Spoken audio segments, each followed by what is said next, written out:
आज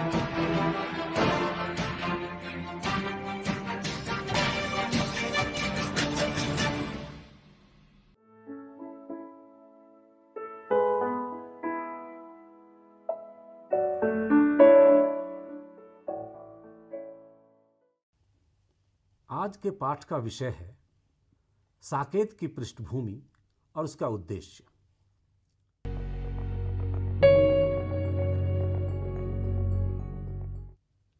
इस पाठ के अध्ययन के उपरांत आप मैथिली शरण गुप्त के साकेत काव्य की रचनात्मक पृष्ठभूमि को जान सकेंगे, गुप्त जी के जीवन दर्शन को भली भांति समझ सकेंगे, राम काव्य परंपरा से परिचित होने के साथ इस परंपरा में साकेत का स्थान निर्धारित कर पाएंगे और गुप्त जी पर एक ओर भक्ति तो दूसरी ओर गांधी के प्रभाव को समझ पाएंगे।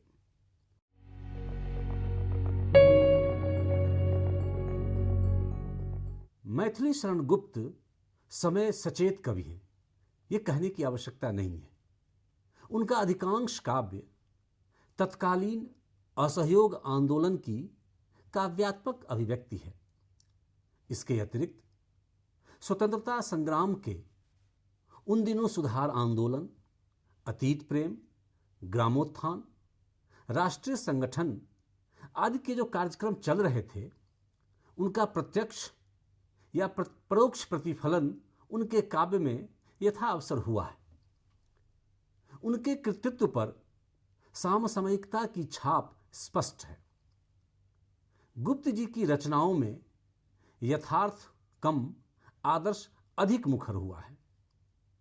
वे मध्ययुगीन आस्तिकता, ईश्वरीय रहस्य और सांप्रदायिकता से आगे बढ़कर मानवीय भावना तक तो आते हैं, किंतु मानव के अंतर रहस्य, उसका यथार्थ रूप, अस्तित्ववादी स्वच्छंदतावादी स्वरूप को उद्घाटित कर पाने में सफल नहीं हो पाते। प्रोफेसर सूर्य प्रसाद दीक्षित के अनुसार साकेतकार पर अवतारवाद, वैष्णव मत, प्रारब्धवाद, देवोपासना और पौराणिकता का प्रभाव पड़ा है। इससे उनकी आधुनिकता पर आघात लगा है। साकेत पुरातन राम काव्यों का नया संस्करण है अवश्य, पर वह नितांत नया नहीं है। यह उन्हीं के लिए उपजीव्य है जो यदि भक्त नहीं तो आस्थावान अवश्य हों, ईश्वरत्व नहीं तो मानवीय आदर्श के समर्थक अवश्य हों, सांप्रदायिक धर्म के नहीं तो राष्ट्रीय संस्कृति के अनुवर्तक अवश्य हों। गुप्त जी की आधुनिकता वैज्ञानिक तथ्य से अधिक सांस्कृतिक तत्व से प्रणीत है। यह कवि की दुर्बलता नहीं, बल्कि उसकी सैद्धांतिक विवशता है। गुप्त जी की इस रचनागत पृष्ठभूमि को समझे बगैर साकेत के उद्देश्य को समझना कठिन है।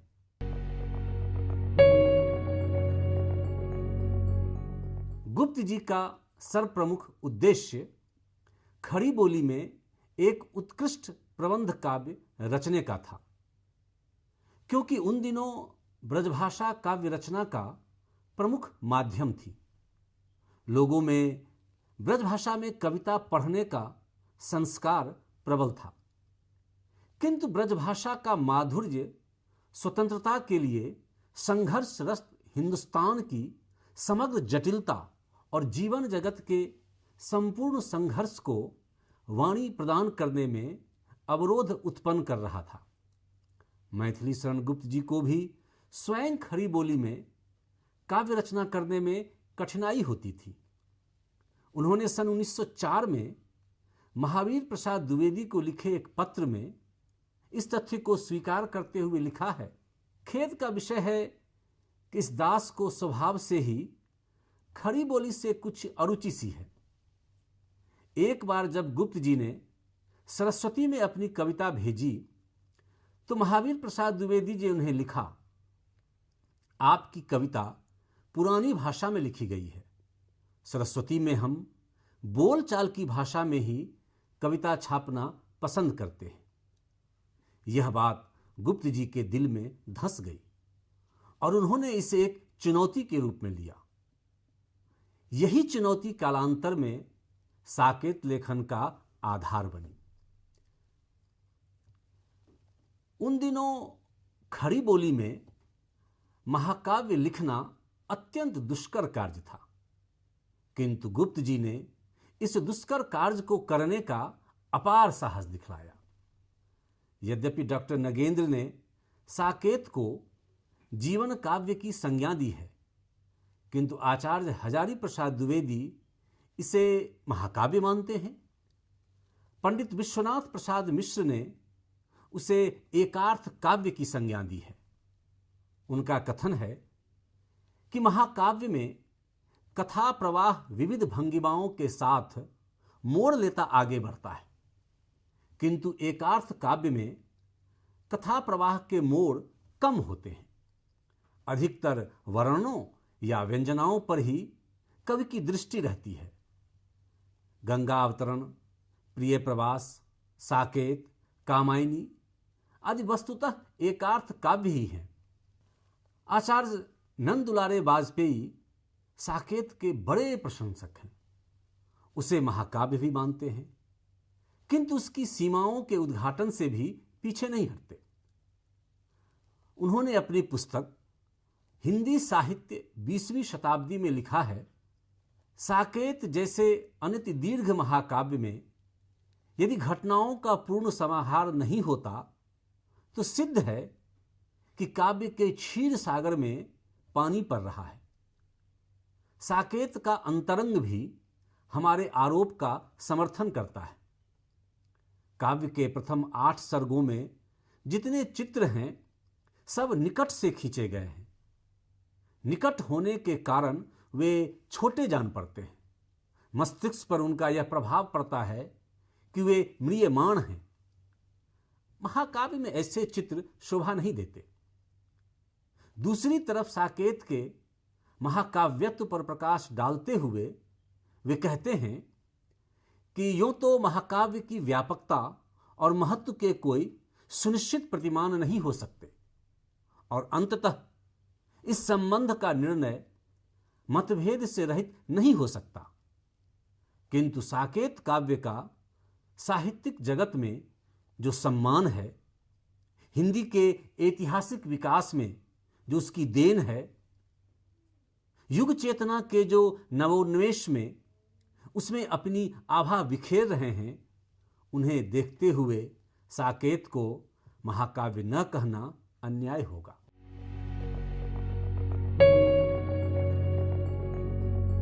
अब हम साकेत में गुप्त जी ने जो स्त्री पात्रों की महत्व की प्रतिष्ठा की है, उस पर कुछ बात करेंगे। साकेत काव्य की रचना की पृष्ठभूमि में प्राचीन भारतीय संस्कृति और साहित्य में उपेक्षित स्त्री पात्रों को महत्व प्रदान करना था। कई कारणों से प्राचीन भारतीय साहित्य में कई महत्वपूर्ण स्त्रियां उपेक्षित रह गईं, जबकि उनका योगदान भारतीय संस्कृति में अप्रतिम रहा है। इस विषय पर सबसे पहले ध्यान दिया कवि गुरु रविंद्रनाथ टैगोर ने। उन्होंने एक अत्यंत महत्वपूर्ण निबंध काव्येर उपेक्षिता लिखा। इस क्रांतिकारी लेख में उन्होंने कहा है, हम कह सकते हैं कि संस्कृत साहित्य में काव्य यज्ञशाला की प्रांत भूमि में जो कितनी ही स्त्रियां अनादृत होकर खड़ी हैं, उनमें प्रधान स्थान उर्मिला का है। हाय अव्यक्त वेदना देवी उर्मिला, एक बार तुम्हारा उदय प्रातःकालीन तारा की भांति महाकाव्य के सुमेर शिखर पर हुआ था। उसके बाद अरुण लोक में तुम्हारे दर्शन नहीं हुए। कहाँ तुम्हारा उदयाचल है और कहाँ अस्ताचल? यह प्रश्न करना भी सब लोग भूल गए। ये बात टैगोर ने अपने निबंध में लिखा था। इस आलेख ने भारतीय साहित्य जगत में रचनाकारों को काफी उद्वेलित किया। इस लेख से प्रभावित होकर महावीर प्रसाद द्विवेदी ने भी एक लेख लिखा, कवियों की उर्मिला विषयक उदासीनता। इस आलेख में उन्होंने चिंता जताते हुए कहा, खेद की बात है कि उर्मिला का उज्जवल चरित्र चित्र कवियों द्वारा आज तक उसी तरह ढकता आया। उक्त दोनों लेखों के कारण गुप्त जी के मन में उर्मिला और यशोधरा का चरित्र चित्र उभर आया। यद्यपि साकेत है राम कथा, किंतु इस कथा के पोर पोर में उर्मिला समाई हुई है। उर्मिला के व्यक्तित्व की विराटता देखनी हो तो साकेत के 9वें सर्ग को पढ़ना चाहिए। साकेत में उर्मिला के चरित्र पर गुप्त जी ने अपनी करुणा जनित कल्पना से प्रकाश डाला है।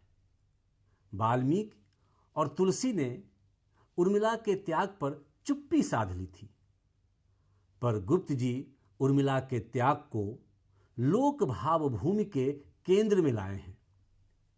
साकेत के आरंभिक सर्गों में उर्मिला तथा लक्ष्मण का विलक्षण व्यक्तित्व चित्रित किया गया है। यहां कवि का ध्यान उर्मिला पर केंद्रित है। 9वां सर्ग तो उर्मिला की विरह व्यथा से ही गीला है। साकेत का केंद्र बिंदु उर्मिला है, जो मूल राम कथाओं में एक उपेक्षित पात्र की तरह ही चित्रित हुई है। गुप्त जी को उर्मिला की व्यथा, विरह, वेदना, त्याग और व्यक्तित्व की दृढ़ता ने प्रभावित किया है। उर्मिला के व्यक्तित्व के इन अछूते पक्षों को उन्होंने आधुनिक संदर्भों में उद्घाटित किया है। गांधी युग में जब गुप्त जी रचना कर रहे थे, तब समाज में व्यक्ति का उतना महत्व स्थापित नहीं हो पाया था और परिवार समाज की एक प्रमुख इकाई था। इसलिए भी नारी के व्यक्तित्व पर जिन पक्षों पर उनका अधिक ध्यान गया, वे थे उनका मातृत्व और पत्नित्व। इसी संदर्भ में उसकी स्वतंत्र सत्ता और महत्ता है। साकेत में गुप्त जी ने उर्मिला के अतिरिक्त कैकेयी, सुमित्रा, मांडवी आदि स्त्री पात्रों को भी गरिमा से मंडित किया है। उर्मिला और मांडवी तो गुप्त जी की अपनी सृष्टि है। इन चरित्रों में कल्पना की नवीनता देखते ही बनती है।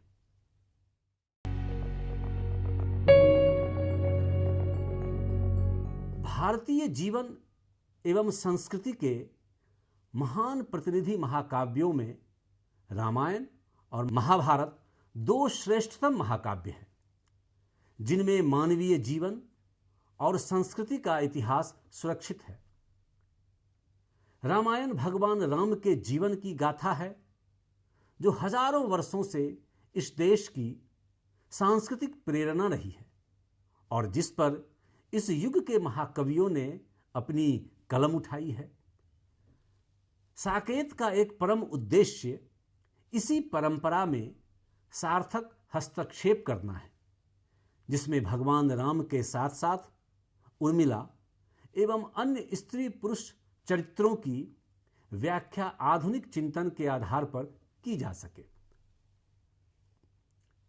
आलोचक कृष्णदत्त पालीवाल ने राम काव्य परंपरा में तुलसीदास के रामचरितमानस और साकेत के बीच फर्क करते हुए कहा है, यह भिन्नता अपने मूल में मध्ययुगीनता और आधुनिकता की भिन्नता है। मध्ययुगीन काव्यकार की मानसिकता पुराणों से शास्त्रों की विधि निषेध वाली आज्ञाओं, संतों और धर्माचार्यों की आध्यात्मिक अनुभूतियों के संश्लेष से निर्मित हुई थी, किंतु आधुनिक भारत की नवीन मानसिकता पर ज्ञान विज्ञान की नवीन चिंतन धाराओं का गहरा प्रभाव था। पूर्व और पश्चिम की टकराहट से भी भारतीयों में एक नवीन आत्मचेतना उद्बुद्ध हुई थी और इस चेतना को तिलक, अरविंद, विवेकानंद, दयानंद और गांधी ने नई चिंतन धारा भी दी थी। नतीजा यह हुआ कि एक नए मानव का जन्म हुआ जो अपने संस्कारों में मध्ययुगीनता से काफी हटकर था। मूल रूप से इसी भिन्नता ने साकेत को अभिनव राम काव्य की संज्ञा दिलाई। गुप्त जी ने साकेत में राम को अवतारी रूप में कम, युग पुरुष के रूप में अधिक प्रस्तुत किया है।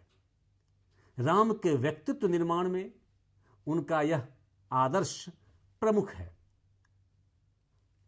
मैं आर्यों का आदर्श बताने आया, जन सम्मुख धन को तुच्छ बताने आया, सुख शांति हेतु में क्रांति मचाने आया, विश्वासी का विश्वास बचाने आया। वास्तव में गुप्त जी ने साकेत में राम काव्य परंपरा का युगबोध के प्रभाव से नवीन संशोधन संपादन प्रस्तुत किया है। भारतीय साहित्य में राम कथा हमारी मूल्य चेतना की धूरी ठहरती है। दिलचस्प बात यह है कि राम कथा कभी तालाब बनकर नहीं रही। नदी बनकर यह राम कथा कभी विस्तार में, कभी गहराई में उतरकर काट करती हुई लगातार प्रवाहित रही है।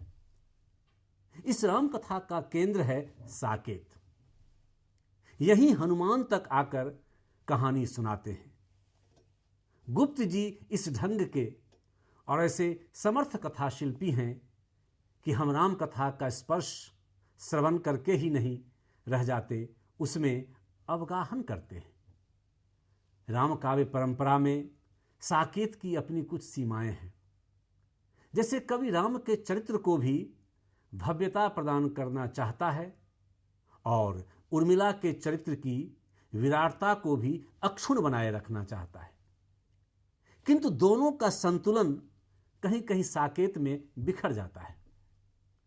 कम से कम इन दोनों चरित्रों के निर्माण की प्रक्रिया में लक्ष्मण का कद बहुत छोटा हो गया है।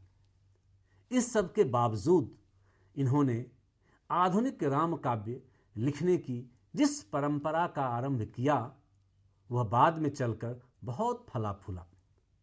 निराला जी से लेकर आज के कई कवियों ने भी राम काव्य लिखे हैं।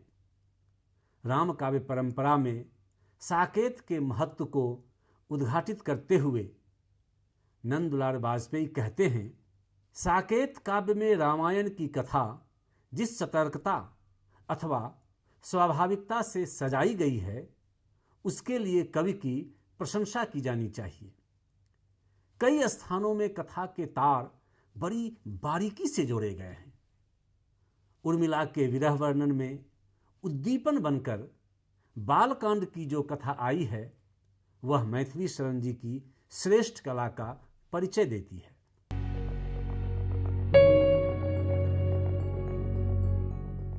प्राचीन भारत का जीवन दर्शन निवृत्ति मूलक था। आध्यात्मिक दृष्टि से यह जीवन दर्शन चाहे जितना ऊंचा माना जाता हो, परंतु इससे सामाजिक जीवन में कोई प्रगति संभव नहीं थी। दूसरी ओर पश्चिम का जीवन दर्शन प्रवृत्ति मूलक होने के कारण समाज को प्रगति की ओर ले जाने की क्षमता रखता था, परंतु वह भौतिकवाद के दोषों से आक्रांत और मनुष्य को अंतिम लक्ष्य तक ले जाने में असमर्थ था। अतः भारतीय चिंतकों ने भारतीय निवृत्ति मूलक दर्शन में पाश्चात्य प्रवृत्ति का समन्वय करके जीवन में त्याग की महत्ता के साथ उसके प्रति अनुराग उत्पन्न किया। गुप्त जी का जीवन दर्शन प्रवृत्ति मूलक है। इसमें कर्म से भागने की शिक्षा नहीं दी गई है। ध्यान देने की बात यह है कि उन्होंने यद्यपि प्रवृत्ति मूलक एवं कर्मठ जीवन दर्शन को अपनाया है, परंतु भौतिकता को कभी तरजीह नहीं दी, बल्कि अध्यात्म को भौतिक मूल्यों से अधिक स्वीकारा है। कहा जा सकता है कि उन्होंने भौतिकवाद से आध्यात्मिकता को महत्व दिया है। गुप्त जी का उद्देश्य साकेत के माध्यम से पाश्चात्य और पौर्वात्य, प्रवृत्ति और निवृत्ति, भौतिकता और आध्यात्म, प्रेम और त्याग का समन्वय स्थापित करना है। दूसरे शब्दों में, धरती पर स्वर्ग अथवा भौतिकता की पृष्ठभूमि पर अध्यात्म की अवतारणा की है। इस आधार पर हम कह सकते हैं कि गुप्त जी ने भारतीय जीवन दर्शन को अपने काव्य का आधार बनाया है और उसी के अनुरूप अपने महाकाव्य की संरचना की है। साकेत के पात्रों, प्रसंगों, कथाओं और उपकथाओं के माध्यम से गुप्त जी ने भारतीय जीवन के सनातन मूल्यों का प्रतिपादन किया है और नवीन जीवन मूल्यों को उनके साथ मिलाकर पूर्णता प्रदान की है।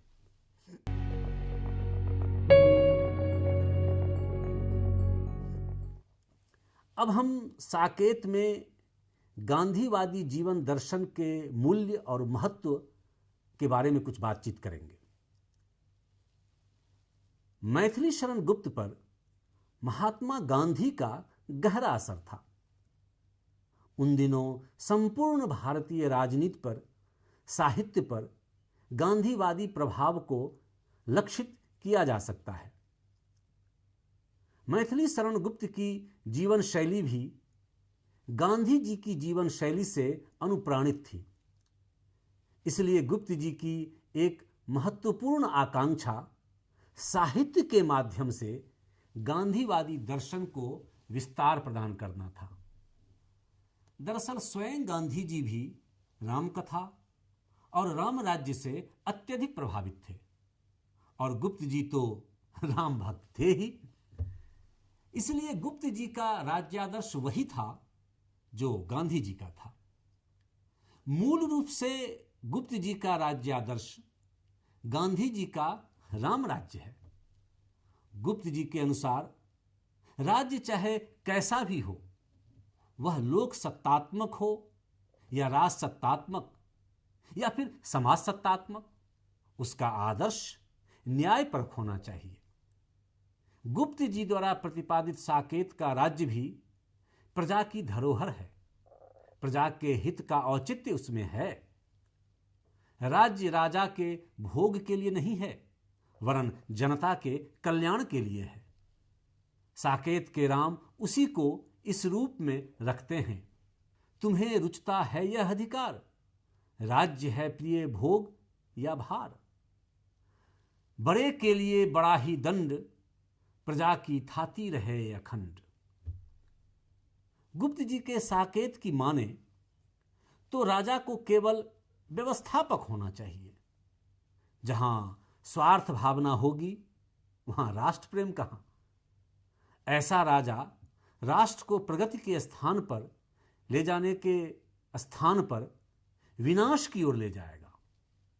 स्वार्थ के बजाय त्याग भावना होगी, तभी देश का कल्याण होगा। स्वार्थी राजा का गुप्त जी से पूरा पूरा विरोध है। साकेत में कैकेयी का स्वार्थ विपत्ति को आमंत्रित करता है। अतएव शत्रुघ्न विद्रोह करते हुए कहते हैं, राजपद ही क्यों न अब हट जाए, लोभ मद का मूल ही कट जाए। इस तरह हम देखते हैं कि गुप्त जी ने साकेत की रचना गांधी जी के राजनीतिक आदर्शों को लेकर की है।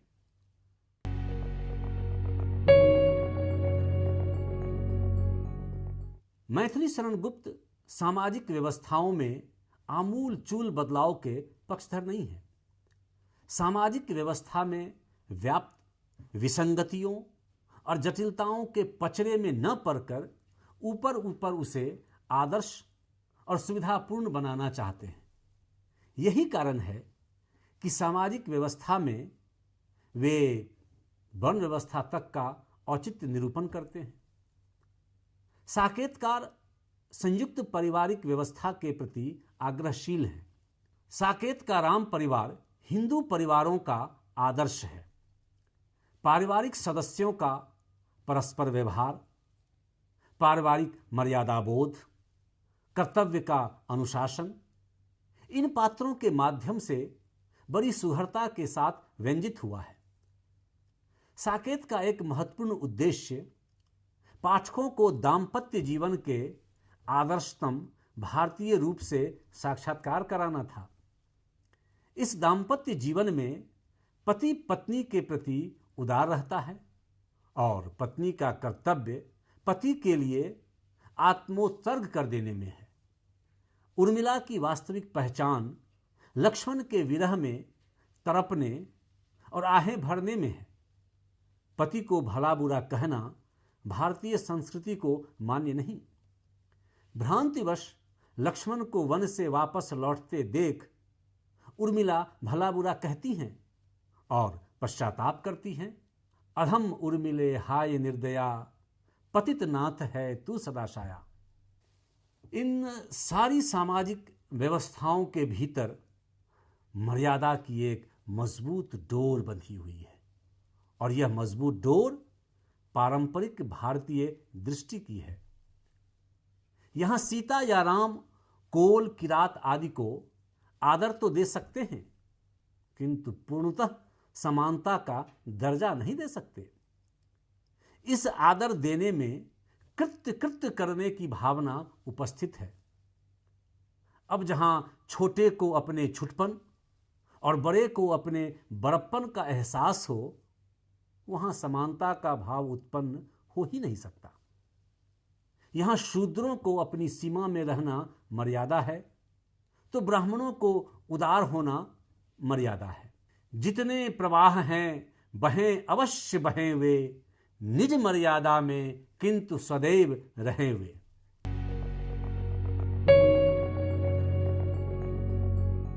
अब हम साकेत में वैष्णव भक्ति का जो रूप है उसके बारे में संक्षेप में बातचीत करेंगे। मैथिली शरण गुप्त निष्ठावान वैष्णव भक्त हैं, इसमें कोई दो राय नहीं। साकेत में वैष्णव भक्ति एवं अध्यात्म के स्पष्ट दर्शन होते हैं। वैसे देखा जाए तो गुप्त जी आध्यात्मवादी अथवा दार्शनिक कवि नहीं हैं, वे भावनाशील कवि हैं। प्रकट सत्ता से परे और भी कुछ है, इस संबंध में वे तर्क वितर्क अथवा संदेह नहीं करते। यह उनकी वैष्णव भावना का श्रद्धा और विश्वास का क्षेत्र है। उनके वैष्णव हृदय पर राम भक्ति का गहरा रंग चढ़ा है। अन्य देवों के प्रति श्रद्धा होने पर भी अन्य रूप उनके हृदय को इतना आकृष्ट नहीं कर पाते। वैसे गुप्त जी रामानुजाचार्य के विशिष्टाद्वैतवाद में श्रद्धा रखते हैं। उनके राम ब्रह्म के अवतार हैं। हो गया निर्गुण सकुन साकार है, ले लिया अखिलेश ने अवतार है। पापियों का जान लो अब अंत है, भूमि पर प्रकटा अनादि अनंत है। गुप्त जी के राम का वाह्य रूप सगुण और साकार है। पापियों का विनाश और धर्म की संस्थापना के लिए उनके राम ने अवतार लिया है। परमात्मा लीलाधाम है, साथ ही भक्त वत्सल भी। वह संसार का सृष्टि चक्र चलाते हैं। राम का जन्म भी आर्य धर्म के संस्थापनार्थ हुआ है। मैं आर्यों का आदर्श बताने आया।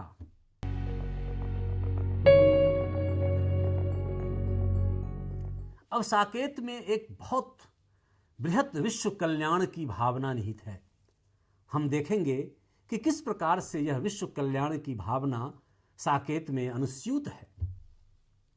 भारतीय संस्कृति में वसुधैव कुटुंबकम की भावना अनुस्यूत रही है।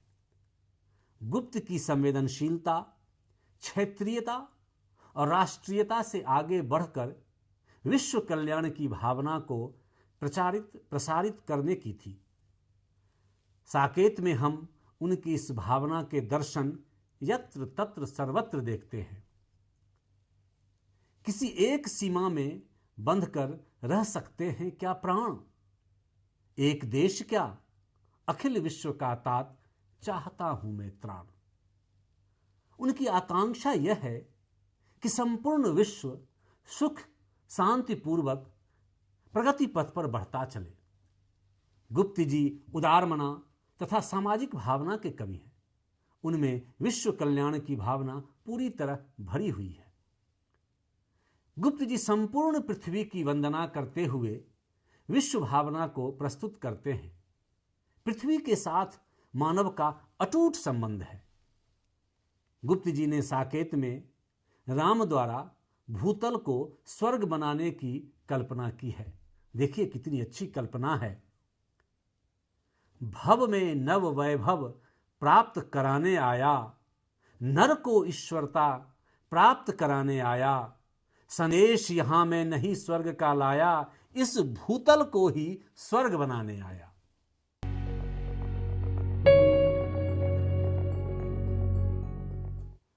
अब जो इतनी बातें कही गई हैं, उन सारी बातों को अगर हम समेटें तो कह सकते हैं कि मैथिली शरण गुप्त जी की साकेत रचना का उद्देश्य ना तो मनोरंजन था और न ही अर्थोपार्जन और न ही यश प्रतिष्ठा की प्राप्ति। उनका उद्देश्य खड़ी बोली में भारतीय संस्कृति की मुखर अभिव्यक्ति करने वाली आधुनिक रामकथा लिखने का था। ऐसी रामकथा जो भारत के हिंदू समाज को एक सादगीपूर्ण और निष्ठापूर्ण जीवन जीने की राह बता सके। एक आदर्श हिंदू समाज व्यवस्था की परिकल्पना साकेत का एक महत्वपूर्ण उद्देश्य है।